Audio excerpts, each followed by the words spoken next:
Come out to the coast. We'll get together, have a few laughs. Hey, welcome back to ScreenCrush. I'm Ryan Airy, and today we are going to give you the definitive history of one of the greatest Christmas tales of all time, Die Hard. But that action classic was just the beginning of a 5-film franchise that took place over 25 years. Yippee-ki-yay. Actually, it wasn't even the beginning, because did you know that Die Hard was originally a sequel to a crime drama from 20 years earlier? Oh my gosh, I did not know that. Right? And you're never going to guess who the star of that original movie, the original John McClane, was. So today we are going to go through the history of the entire Die Hard franchise from its origins in the 1960s through the 5 official films starring Bruce Willis and how they came together, and a bunch of Die Hard sequels and spin-offs that either never happened or became other movies altogether. We'll also talk about the huge lasting impact Die Hard has had on the action genre even to this day, and how it turned Bruce Willis from a TV actor into one of the biggest stars in Hollywood of all time. Welcome to the party, pal! And as always, check out our ScreenCrush merch store. You can find the link for that below. We have lots of holiday gift options and bundles, and subscribe to our newsletter so you don't miss out on exclusive drops and sales. Now, before we talk about Die Hard, I want to go all the way back to the beginning, before John McClane was throwing cars into helicopters, before Zeus's Gold Bar, even before Nakatomi Plaza. I am talking about the 1966 crime novel by Roderick Thorpe, The Detective. Thorpe was born in the Bronx and worked at his father's detective agency before becoming a lit professor and author. So it makes sense that he would have a hit novel literally called The Detective. 2 years after it was published, it was adapted into a movie starring none other than Frank Sinatra. Bet I am. Next issue. This crap with MTV, with the nudity and all. What is this crap? Even for a crime thriller, The Detective was dark for a 1960s movie, with one of the biggest household names as the lead. Sinatra played NYPD Detective Joe Leland and deals with heavy topics like gruesome murders, political corruption, suicide, and mental health issues. Leland deals with the guilt of sending an innocent man to the electric chair and eventually reveals the truth at the expense of his career. Our business is to sit on the lid of those garbage cans. Well, one of these days, if somebody doesn't do something about those garbage cans, you're going to see the goddamnedest explosion is going to tear this nation right down the middle. The gritty story was a hit with audiences, and the movie, which co-starred a young Robert Duvall, became one of the highest-grossing films of 1968 and one of Sinatra's biggest box office hits ever. It was such a hit, in fact, that Thorpe went on to write a sequel novel over a decade later, 1979's Nothing Lasts Forever. Unlike the gritty procedural of The Detective, Nothing Lasts Forever is filled with action, gunfights, and explosions. So let's see if any of this sounds familiar to you. Nothing Lasts Forever takes place years later, with Joe Leland retired from the NYPD. He's visiting his grandchildren and daughter, Stephanie Leland Gennaro, in Los Angeles on Christmas Eve. Gennaro works at the headquarters of the Klaxon Oil Corporation, which has a massive 40-story tower in Los Angeles, and they are throwing a big office Christmas party. German terrorists, led by Anton Gruber, attack the party and take everyone, including Leland's daughter and grandkids, hostage. Leland takes on the terrorists one by one, all while not wearing shoes or socks. Better being caught with your pants down, huh? Wait. That's literally Die Hard. You're just saying Die Hard. Exactly. Nothing Lasts Forever would be adapted a decade later into the script for Die Hard. Now, a lot of the most famous moments from the movie come straight from the book, like John McClane crawling through ventilator ducts, jumping off the roof tied to a fire hose, Ellis trying to negotiate with terrorists and getting himself killed. Shut up, fellas. Just shut your mouth. However, the novel is also darker in a lot of ways. Leland is struggling with alcoholism, which they only hint is an issue with McClane in the third Die Hard film. The ending of both the novel and the movie are similar. Leland tapes a gun to his back and shoots Gruber as he holds Gennaro hostage. However, in the book, Gennaro takes Leland's daughter with him when he falls out the window, killing them both. Even to a guy like me, that's cold. Also, when Carl comes rampaging out of the building at the very end, just like in the movie, he guns down a lot of people before Al Powell finally takes him out. It's also hinted that Leland won't survive his injuries at the end of the novel. So this storyline, a lone underdog taking on terrorists and saving hostages, has now become an action genre staple, which we can talk about in a little bit. But funny enough, it has its origins in another pioneering genre work, The Towering Inferno, which helped popularize and shape the disaster movie genre. Thorpe says that after he saw that 1974 film, he had a dream about a man being chased through a skyscraper by men with guns. And well, the rest is history. Yeah, but Frank Sinatra wasn't in Die Hard. And also, Nothing Lasts Forever, that sounds like a James Bond video game. True, but we almost did get that version. 20th Century Fox actually optioned the film rights to Nothing Lasts Forever before it was even written. The plan was to faithfully adapt the novel, with Frank Sinatra reprising his role as Leland 20 years after The Detective. However, it was Frank Sinatra who turned down the movie. He was already in his 70s, and I guess the idea of crawling through HVAC ducts and jumping off rooftops didn't really appeal to old Blue Eyes. I'm too old for this shit. Now because of this, Fox decided to retool the script and make the star younger. They hired Jeb Stewart, who would later write the Harrison Ford remake The Fugitive to pen the script. Joe Leland became John McClane. I'm John McClane. His daughter, Stephanie Gennaro, became his estranged wife, Holly Gennaro. Since when did you start using Ms. Gennaro?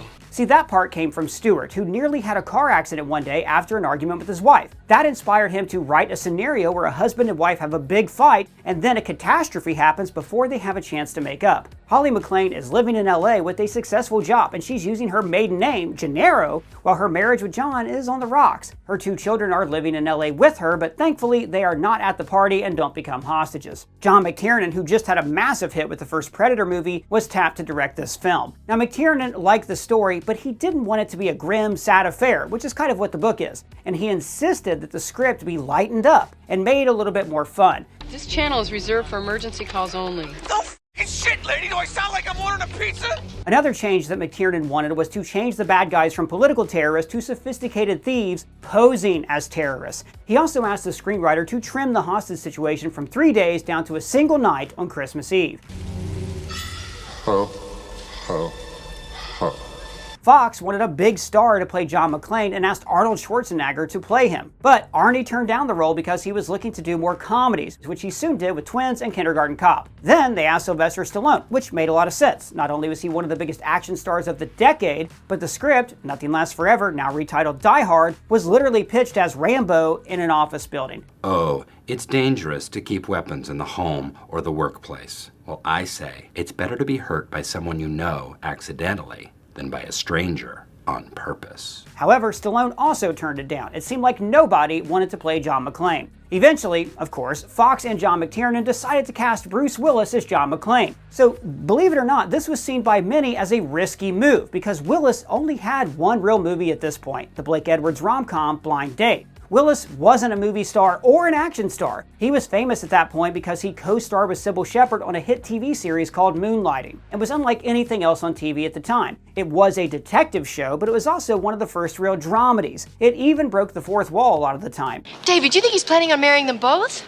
That would make him the biggest bigamist in bigamy history. Try saying that fast 3 times. The main appeal of the show, though, was the witty chemistry between Shepherd and Willis. The show ended up being nominated for 40 Emmys, and Bruce Willis won an Emmy and a Golden Globe for playing David Addison. Doc, don't worry about it. 16 nominations, kid. We can't lose. It's in the bag. However, it was exactly because of Moonlighting that Bruce Willis actually said no to Die Hard. He was contractually obligated to film the TV show and couldn't make time for the movie. Oh, come on! We almost never had Bruce Willis as John McClane, and quite possibly Bruce Willis the movie star, until fate intervened. Sybil Shepherd, his co-star on Moonlighting, became pregnant, and the TV show had to pause filming. That gave Willis enough time to shoot Die Hard, and the rest is history.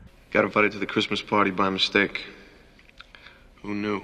His casting also changed the entire vibe of the story. Even though John McClane and originally Joe Leland go through hell, if Arnold or Stallone had been cast as originally planned, it would have definitely had more of an 80s Rambo vibe, with a larger-than-life action star. But Bruce Willis, who grew up with a blue-collar family in New Jersey, was believable as a down-in-his-luck New York cop. And when Willis gets hurt in the movie, it feels real, because of course a guy like that would get hurt in the movie. Who wouldn't look like hell after fighting dozens of terrorists? Because you're a policeman. There are rules for policemen. Yeah. That's what my captain keeps telling me.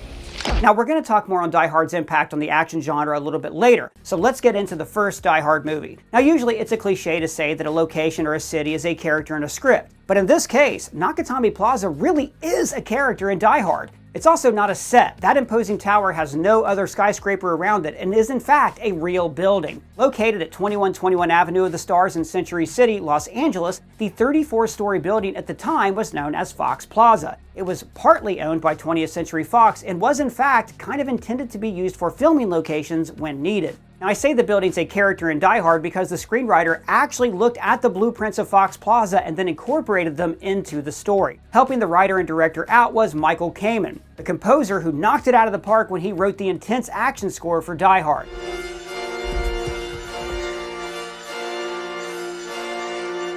Bonnie Bedelia was cast to play Holly, who, like we said, is no longer the daughter, but the wife of John McClane. However, since her job was in LA and John was still in New York, this led to the huge conflict in their marriage that added some personal drama to the action script. Now, of course, their marriage is saved and their love is rekindled once John kills a bunch of bad guys and saves Holly, who, by the way, doesn't fall out of the window with Gruber like she does in the book. And of course, Hans Gruber was played by the late, great Alan Rickman, who many younger Harry Potter fans know as Severus Snape.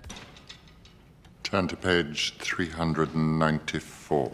And who many middle-aged Galaxy Quest fans know as Shakespearean actor Alexander Dane. Look at me! I can't go out there and I won't say that stupid line. Rickman elevated Hans Gruber from your typical Eurotrash bad guy into one of the all-time greatest movie villains. He's evil and calculating, but he's also charming and even funny at times. In Sri Lanka, the 9 members of the Asian Dawn. I read about them in Time magazine. At one point, Gruber condescendingly calls him an American cowboy, and McClane references the old-timey singer and actor Roy Rogers. He even slightly misquotes him as a snarky quip. Yippee-ki-yay. The filmmakers also wanted to add a scene between McClane and Gruber before the epic climax, but they couldn't think of a feasible way to do it. That changed when the screenwriter heard Rickman using an American accent between takes. Please, God, no, you're one of them, aren't you? You're one of them. He quickly wrote a scene where Gruber pretends to be a hostage, one of the most standout moments in the film. You gotta be on fucking TV with that accent. And of course, there is Sergeant Al Powell, the local cop on the ground who bonds with McClane and is his only ally throughout the film. McClane is overwhelmed by the odds, and Al is the only person who helps him keep going. You hang in there, man. You hear me? You hang in there. Yeah, thanks, partner. Now, originally, the filmmakers wanted a big name for this role, possibly as a counter to the relatively unknown names in the rest of the cast. Robert Duvall and Gene Hackman were considered to play Al, as were younger actors Lawrence Fishburne and Wesley Snipes. Eventually, they find the right man for the role, Reginald VelJohnson. I mean, this guy was born to play a cop. Besides Die Hard and Die Hard 2, he plays an officer in Ghostbusters, Turner and Hooch, and of course, on Family Matters. Now, in the movie, he plays a cop with a pregnant wife who was given desk duty after accidentally shooting and killing a child. He is haunted by this and refuses to use his gun ever since. Anyway, I just couldn't bring myself to draw my gun on anybody again. Until the very end of the movie when he saves John and Holly by killing Carl, just like in the novel. One by one, McClane takes out the bad guys, leading to the climax showdown on the roof. He pulls the gun he taped to his back and shoots Gruber, who plummets to the ground in a classic slow-mo shot.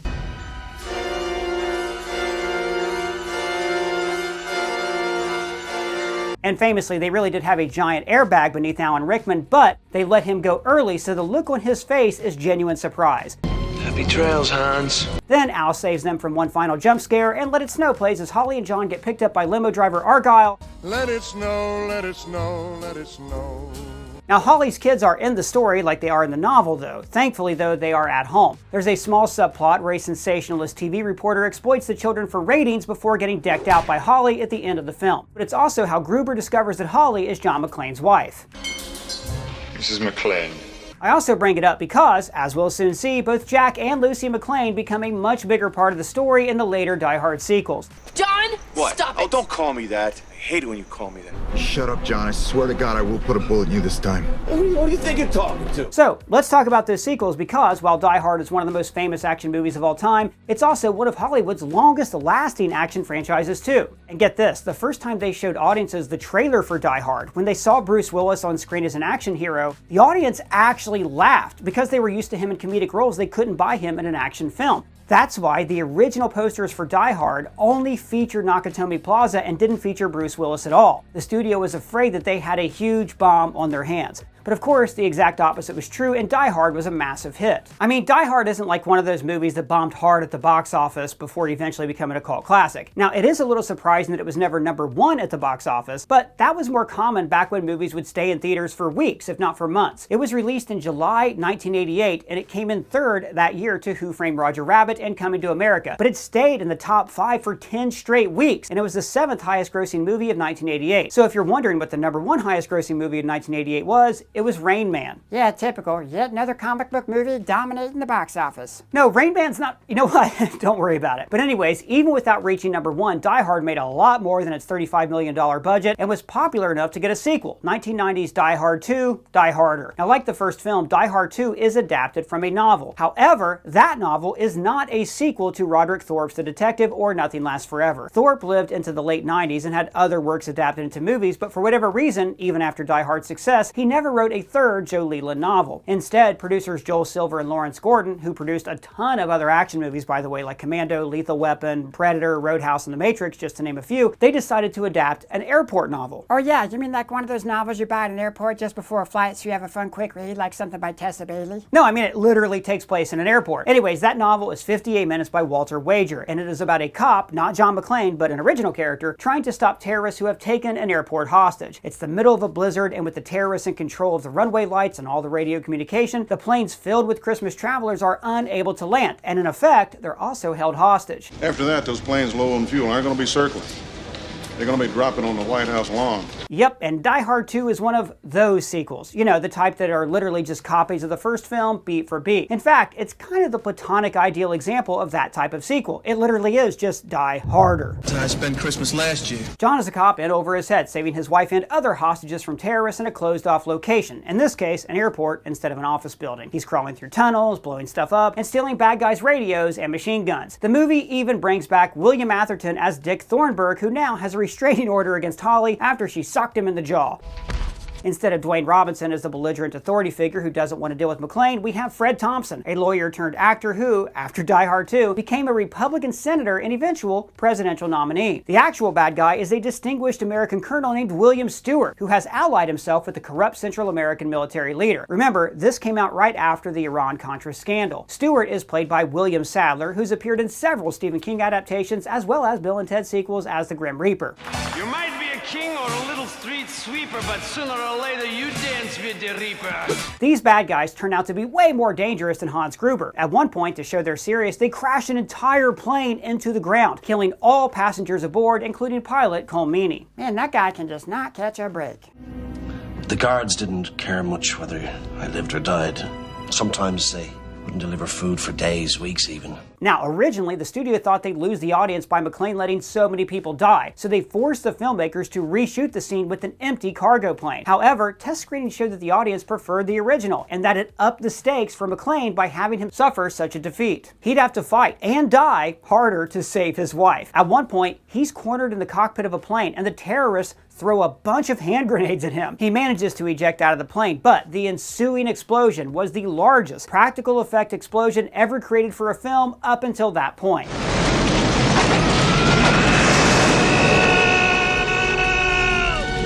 Now, while Die Hard 2 is definitely a rehash of the first film's story beats, it does continue the original story in some respects. Holly Gennaro is back to going by Holly McClane. John is no longer a New York cop, now he's LAPD, having moved to the West Coast to be with his family. His partner, of course, is Al Powell, who makes a cameo when John calls him to check on some fingerprints. In the end, McClane saves the day by igniting the leaking fuel of the bad guys escaping 747. Not only does this blow them all up, but it creates a makeshift runway for Holly's plane to safely land on. When McClane does this, he utters "Yippee-ki-yay" as a farewell send-off, something he would continue to do in each of the sequels. Unfortunately, that's the last we ever see of Bonnie Bedelia as Holly McClane, as Die Hard 3 reveals that Holly and John have been separated for a while. McClane is even living back in New York City and is working for the NYPD again. Now, while that's a bummer for John McClane, it's great for us because it allows the next Die Hard film to take place in the Big Apple, in the middle of a heat wave, no less.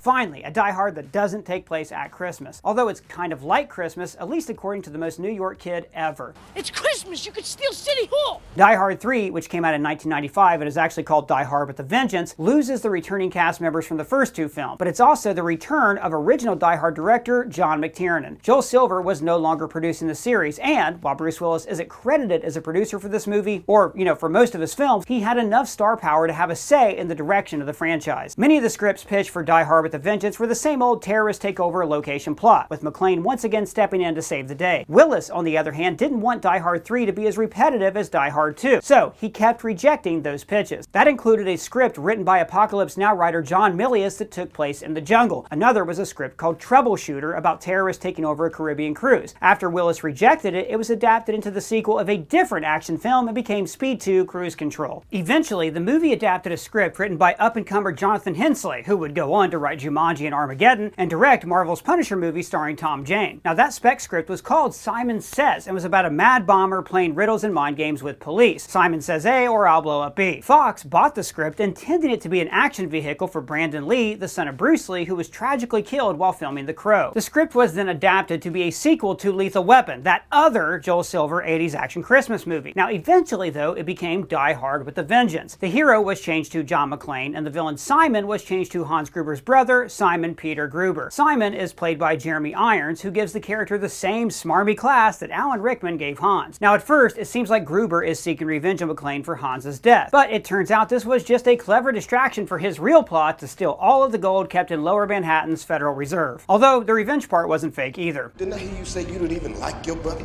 There's a difference, you know, between not liking one's brother and not caring when some dumb Irish flatfoot drops him out of a window. Gruber makes McClane solve riddles around New York City, threatening to blow up a public school if he doesn't comply. He says the massive bomb can be triggered by radio signals used by the NYPD, and then creates even more chaos by making the news public. Since there were no schools, at least at the time, in the financial district, this left the area wide open for Gruber and his crew to move the gold up to Canada. This plan to rob the Federal Reserve is so thought out that the FBI actually investigated screenwriter Jonathan Hensley. Bruce Willis got what he wanted. The story feels very different from the first two Die Hards, but it still feels exactly like a Die Hard movie, thanks to McClane's presence, the beat-up underdog hero, John McTiernan's direction, and Michael Kamen's musical score. Now, while the first film cheekily incorporated Beethoven's Ode to Joy, Kamen does the same in this movie, but with When Johnny Comes Marching Home Again, the folk song from the American Civil War.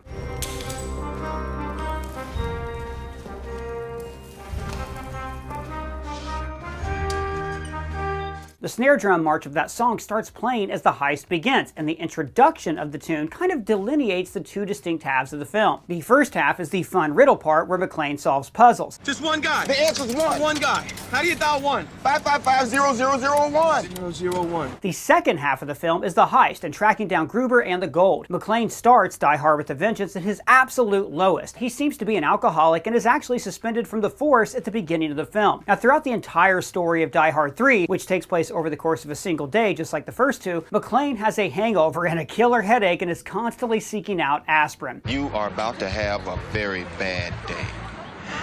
Tell me about it. Holly and her arch nemesis Dick Thornburg don't return for this movie. Unfortunately, neither does McClane's LAPD partner, Al Powell. However, Reginald VelJohnson was hired to host the behind the scenes for what it's worth. I wonder what's going on in the set right now. I know. I'll call my buddy Sam Jackson.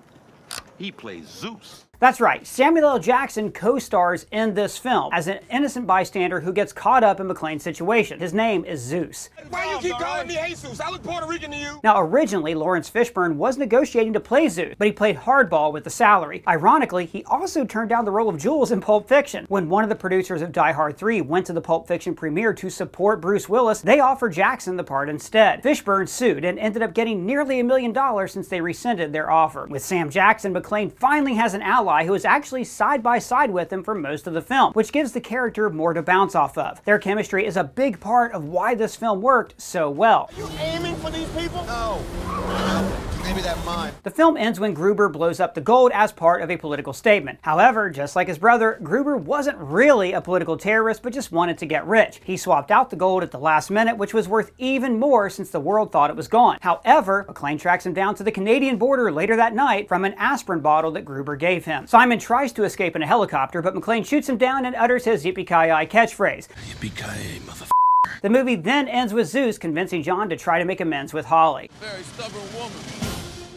She'd have to be to stay married to you. However, this was not the original ending that was shot. That ending took place months later, with Simon getting away with the heist. McClane again tracks him down using the aspirin bottle, but to Europe. McClane was used as a scapegoat and suspected of helping Simon with the complicated plot to steal the gold. He's fired from the NYPD, but this is actually a happier ending for the character because he's now cleaned himself up. It's hinted that he's even back with Holly and is spending Christmas with his kids, bringing the franchise full circle. Also coming full circle, McClane plays a game and uses a riddle to kill Gruber with a rocket launcher, just as Gruber toyed with him in the first half of the film. McClane says, a plane crashes on the Texas-Oklahoma border. Where do they bury the survivors? After he kills him, he utters his catchphrase. However, the studio didn't like this ending because it had McClane killing Gruber in cold blood rather than self-defense, and because there wasn't a lot of action. So they replaced the scene with McClane shooting a chopper down with a handgun, which isn't as clever as the original ending. Another alternate ending, written but never filmed, had Zeus and John swimming back to shore after the boat they were on exploded. Instead of tracking down the bad guys to Canada, McClane tells Zeus that he left the briefcase bomb from earlier in the film with Gruber. Right before it goes off and kills all the bad guys, Gruber asks if anybody has a 4-gallon jug. You should really give it a watch because it is filled with lots of fun little scenes like the 4-gallon jug puzzle. And it was the last Die Hard movie for over a decade because Die Hard 4 Live Free or Die Hard came out in 2007. Now for a while it was rumored that Die Hard 4 was going to be called Tears of the Sun and would co-star Ben Affleck, who Willis hit it off with on Armageddon. Tears of the Sun was an original screenplay that various filmmakers, including John Woo, tried to get made throughout the 90s. It was about a group of people trying to escape a cartel in the South American jungle. Now while the studio considered adapting it into Die Hard 4, Bruce Willis was more interested in the title. Apparently he really loved that title. So much in fact that he asked for a different movie he was making in the jungle to be retitled Tears of the Sun. So in exchange for taking the title, he agreed to make another Die Hard movie, even though he was pushing 50 by then. Tears of the Sun came out and was kind of a bomb, which gave Willis even more incentive to return to this franchise. The Die Hard 4 that we did get, which was directed by Underworld director Len Wiseman, wasn't adapted from a novel or a spec script. Instead, it was adapted from a news article in Wired magazine written by John Carlin. That article, titled A Farewell to Arms, was a prescient description of how cyber warfare would be used in modern conflicts, destabilizing electrical grids and financial systems before using traditional tanks and bombs. Even before Die Hard, it was adapted into a script called WorldWar3.com. However, the story was put on hold after the events of 9/11. When it was finally turned into a John McClane sequel, it was given the title Die Hard 4.0, which, if you were around at the time, was a very early 90s title. Another title the studio considered was Die Hard Reset, before they went with the much less terrible title Live Free or Die Hard. So the story takes place over a couple of days along the mid-Atlantic East Coast. Instead of Christmas, it's summer again, specifically the 4th of July. Timothy Oliphant plays a disgruntled former government employee named Thomas Gabriel, who uses his hacking skills to cyber attack the United States. McClane, who is not only still divorced with Holly but even estranged from his kids, is still with the NYPD and is sent to transport a white hat hacker from New Jersey to the FBI. That hacker, Matt Farrell, is played by Justin Long. He unwittingly helped Gabriel, who is now trying to kill him, to tie off his loose ends. McClane saves him and is now being hunted by Gabriel as well. Gabriel eventually kidnaps McClane's daughter, Lucy, who is now an adult and played by Mary Elizabeth Winstead. The cast also includes Maggie Q as a henchwoman, Cliff Curtis as an FBI director, Kevin Smith as Warlock, a super hacker who lives in a basement because remember, this was made in the early 2000s by boomers who mostly understood the internet through stereotypes.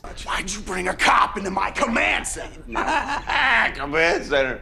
It's a basement. It's a command center. Don't help it, McClane. Smith also did some rewrites for the film. Die Hard 4 wasn't really all that beloved by critics either, and is mostly seen as a step down from the first 3 films. For one thing, it's the only PG-13 entry in the franchise. That means that even McClane's trademark line is missing. Instead of saying the F word, it's covered up by a gunshot noise as McClane shoots himself through the shoulder to kill Gabriel. Yippee-ki-yay. Another complaint is that McClane goes from barefoot underdog to action superhero. Now, while the things he does in the first couple of films are larger than life, they're still technically believable. The third movie pushes things a little bit, like when McClane surfs a dump truck, but for the most part, it keeps things grounded. Live Free or Die Hard, on the other hand, has McClane battling F-35s and throwing cars at helicopters. She just killed a helicopter with a car. I was out of bullets. McClane's also less of a fun, working-class New Yorker and in over his head, and more of an older, grizzled, more subdued character that Willis tended to play more of later in his career. He's still John McClane, but his antagonism, especially when paired with a nerdy young computer hacker, comes off more of a get-off-my-lawn vibe than a welcome to the party pal. Play with dolls. It has some pretty great moments too, like when Gabriel fakes the destruction of the Capitol, which was especially creepy so soon after 9/11, and maybe creepy once again after both January 6th and the rise of deepfakes. Now, along with the 4th of July setting, the film did seem to have something to say about homeland security in a post-9/11 world, but that seemed to be window dressing more than anything. The film ends with CCR's fortunate son, at least instead of Let It Snow for the 3rd time. Now, another point in the sequel's favor is that it expands McClane's character. While his daughter Lucy doesn't have much to do, it at least does have roots in the story of the first film, when Lucy first appeared, and it has John once again trying to save his loved ones rather than just defeat the villain of the week. The franchise takes this even further with A Good Day to Die Hard, the fifth and final Die Hard film, which came out in 2013. This one puts Holly and John's other child, Jack McClane, front and center. It also, thankfully, is back to being rated R. Not that it helps things much because, let's be honest, this is generally regarded as the worst film in the franchise. It's not so much that it's bad, it's just that there's nothing really here. It's just kind of a generic action film that doesn't even feel like a Die Hard movie, even with Bruce Willis in the lead. Now what's funnier than that is that originally John McClane was going to be a co-lead of this film, but instead of sharing the spotlight with his son, he was going to share the spotlight with none other than Jack Bauer. That's right, Fox wanted Die Hard 5 to also be a crossover film with its hit series 24, which had its lead fighting terrorists but in real time. So this crossover with Kiefer Sutherland's Jack Bauer teaming up with John McClane for some insane reason would have been called Die Hard 24/7. This idea continued for a lot longer than you might think, although eventually it fell apart because, I mean, of course it did. Instead we got A Good Day to Die Hard, which was written by X-Men Origins Wolverine screenwriter Skip Woods. Man, that guy loves climactic fights at nuclear power plants, doesn't he? Now Noah Murrow was originally set to direct, but left production to make the 300 prequel Rise of an Empire instead. Max Payne director John Moore then took over. Now like I said, Die Hard 5 is a pretty straightforward action movie, but at the heart of it is the relationship between John McClane and his son Jack. Just as with Lucy, it seemed that when McClane moved back to New York between the events of Die Hard 2 and 3, he became estranged with his kids. Been a while. Lucy shows up early in the film, and it seems like the events of Die Hard 4 have brought John and his daughter back together. Fortunately for John, another life-or-death violent situation takes place for John to also reconcile with his son. Dad? Now the casting of Jack McClane was very important, especially because there was probably some intent for Jack to continue the Die Hard series at some point. You know, like how Mutt took over the mantle of Indiana Jones. Oh, wait. I told him he was gonna die. Actors considered for this role included James Badge Dale, Aaron Paul, and Liam Hemsworth. In the end, though, we got Jai Courtney, who played Captain Boomerang in the Suicide Squad films, and Kyle Reese in that other Part 5 we don't talk about. Now, one of the taglines for Die Hard film is Yippee-ki-yay, Mother Russia, which, fine, sure. That's because most of the film takes place in Russia and Ukraine. In Russia. What? До свидания. Vodka soda. John McClane heads over there after his son Jack is arrested for an assassination attempt. Just as he's about to reach the courthouse, Jack is busted out of prison with a government whistleblower named Yuri Komarov, played by Sebastian Koch. Eventually, we learn that Jack is actually an undercover CIA agent, so John helps him help Komarov find a secret file exposing government corruption or something. Like, I don't know. It turns out that Komarov is actually a bad guy, that there is no secret file. He's actually just stealing a ton of uranium. Jack and John then take down the bad guys in an epic showdown in Pripyat, Ukraine, the infamous abandoned city near the site of the Chernobyl disaster. In fact, Jack just kills Yuri in cold blood, which, yeesh.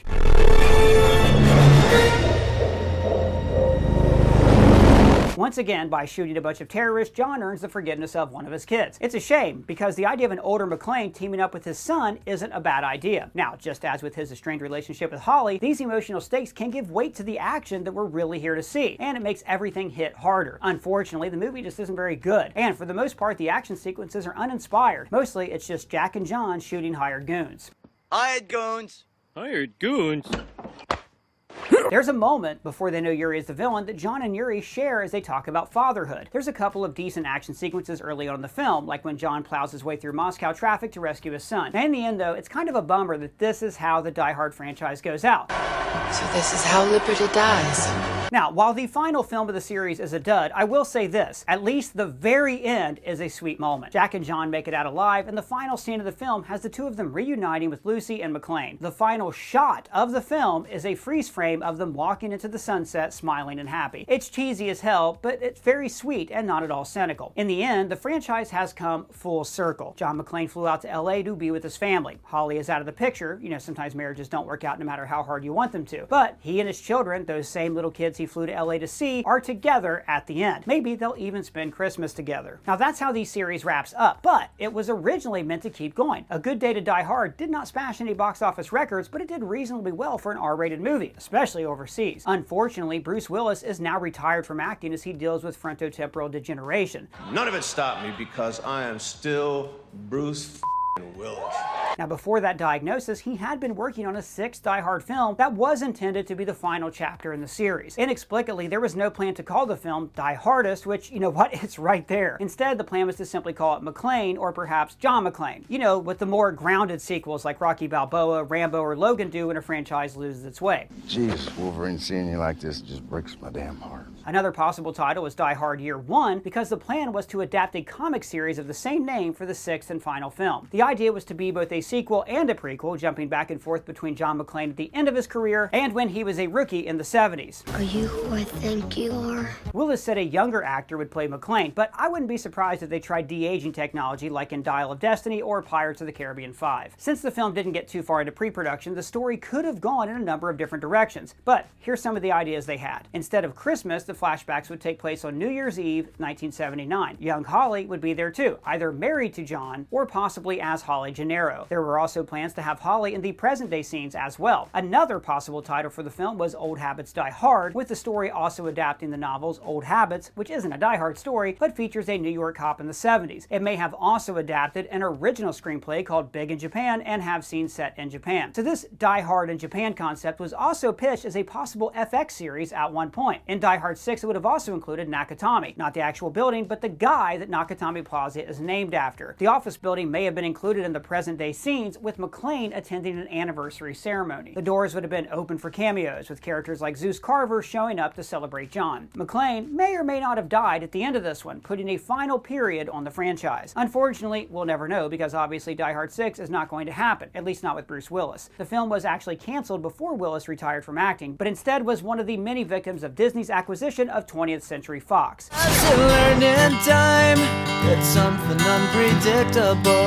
Now, at the time, pre-production was already underway. Tobey Maguire was even on board as a producer, and who knows, maybe he would have appeared in the film, possibly as one of the villains.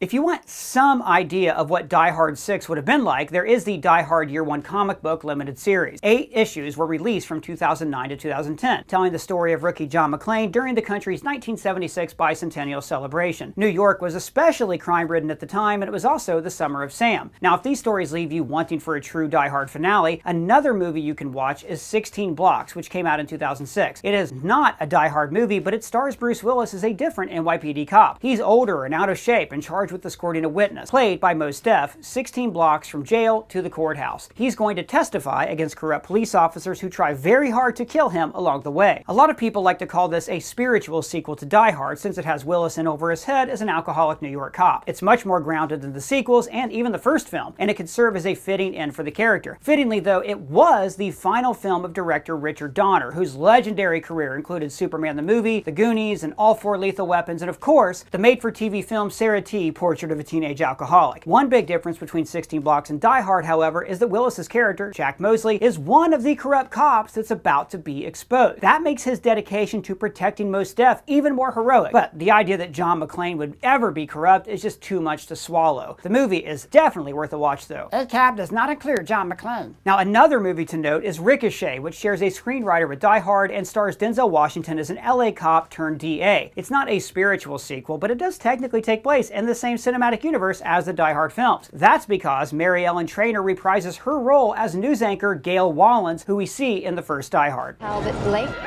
he busted out of a parole hearing. It's more of a thriller than an action film, and John Lithgow does a great job playing the heavy. There's another movie here that's possibly in this Die Hard cinematic universe. You know, the DHCU. That movie is National Lampoon's Loaded Weapon 1, and I already mentioned Bruce Willis's cameo in it. Released in 1993, the comedy heavily spoofs the action movies of the time, including the Lethal Weapon series. In a very specific parody of a scene in Lethal Weapon 2, where a helicopter shoots up Martin Riggs' beachfront trailer, Willis cameos as a joke when the bad guys have the wrong house.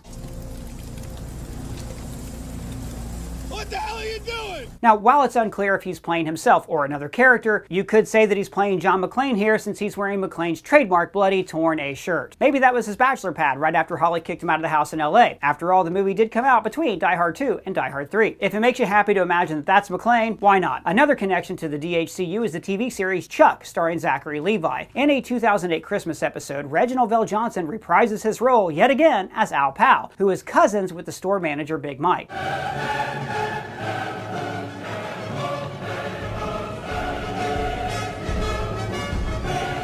Technically speaking, the last time Bruce Willis played John McClane was actually in 2020, when he appeared in a short film that was an extended ad for Die Hard car batteries and Advance Auto Parts. John uses the Die Hard batteries to save the day with the help of Devereaux White, reprising his role as limo driver Argyle. Hey, that's my line. Clarence Gilliard also makes an appearance as terrorist hacker Theo. Now, is it a shameless sellout for some easy money? Yes. But damn if it ain't nice to see Willis crawling through the vents again. The Expendables series also doesn't take place in the same world as Die Hard, but obviously it is a love letter to the action genre and the careers of guys like Bruce Willis. Expendables 2 makes this very explicit. I'll be back.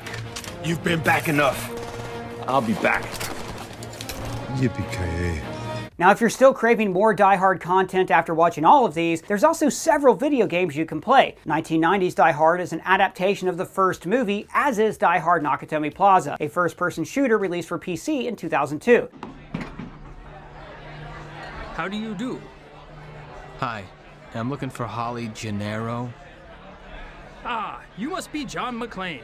I'm Joe Takagi. This is not the same as the 2002 video game Die Hard Vendetta, which was available on Xbox, GameCube, and PS2. This was also a first-person shooter, but served as a sequel to the first 3 Die Hard films. Reginald VelJohnson even reprises his role as Al Powell, who has been promoted to captain. Nice work, cowboy. Another day, another building in ruins. Congratulations, John. The sleazy journalist Dick Thornburg and Lucy McClane also appear. This time, Lucy is an LAPD officer. The villain is Piet Gruber, son of Hans, and most of the action takes place in LA, including Nakatomi Plaza. One fun aspect of the game is that, when you use the slow-mo hero time, Beethoven's Ode to Joy plays.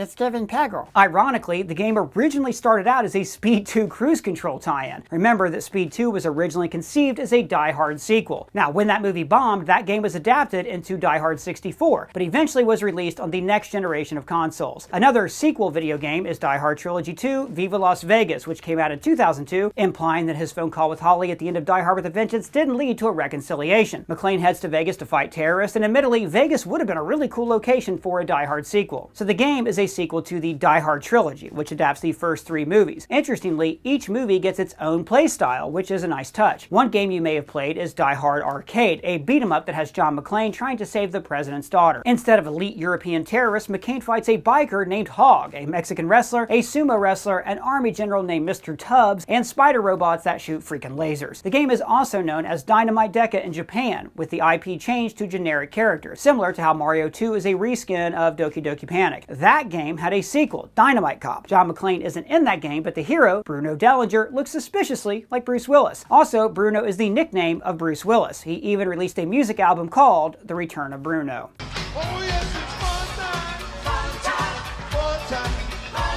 If we were to mention all of the films and other media inspired by Die Hard, we'd be here all day. It's hard to understand just how big of an impact that first movie had on Hollywood. It launched Bruce Willis's career into the stratosphere and put his name right up there with Stallone and Schwarzenegger. That's actually pretty ironic because dialogue in the first Die Hard movie explicitly mentions both Rambo and Arnold Schwarzenegger by name. Send enough plastic explosives to orbit Arnold Schwarzenegger. It's almost as if fate knew what was going to happen and was already passing the torch. On top of that, Die Hard also helped revitalize the action genre as a whole. Remember, Rain Man was the #1 film of 1988, but Die Hard was just the shot in the arm, or the glass in the foot that the genre needed. And instead of the uber-ripped action leads of the 80s, we suddenly had an influx of everyman heroes. But there was also a glut of stories where terrorists take over a specific location. It's pretty much its own action subgenre at this point. To this day, it's common to pitch a movie in Hollywood as Die Hard on a blank. There was Die Hard on a boat with Under Siege, Die Hard on a plane with Con Air Passenger 57 and Executive Decision, Die Hard on a train, that's Under Siege 2. Die Hard in a School, Toy Soldiers and Masterminds. Die Hard on a Mountain, Cliffhanger. Die Hard at a hockey game, Sudden Death. Oh, that's a good one. So anyways, we could go on and on and on. Even if there are no more Die Hard movies though, the spirit of John McClane fighting terrorists in his bare feet isn't going anywhere. In fact, it was deemed culturally, historically, or aesthetically significant by the United States Library of Congress, and it also is preserved in the National Film Registry, which is a high honor for a film. That first film doesn't just take place at Christmas, it is about family. It is ultimately about John McClane trying to reconcile with his wife. His wife in that first movie is presented with a choice. She can choose her hardworking blue-collar husband cop from the East Coast, but there's a slight romantic rival with the yuppie Ennis. And essentially this is Holly being faced with two different lives. Does she choose the blue-collar guy from her past or this white-collar douche from her future? There's a lot of subtext in Die Hard that transcends the action genre, so it's no wonder that it resonates with us on many different levels. And honestly, there's a good chance we haven't even seen the last of the Die Hard franchise, even if unfortunately it will no longer involve Bruce Willis. Remember that Disney now owns the IP after acquiring 20th Century Fox, so I wouldn't be surprised if, just like with Alien Earth, we get an FX or a Hulu Die Hard limited series at some point. Whether it continues the story with the adventures of John McClane's kids or reboots the saga entirely, don't be surprised if at some point you'll be seeing new Die Hard in some form or another. After all, if there's anything we know about Disney's copyrighted properties, they don't die very easily.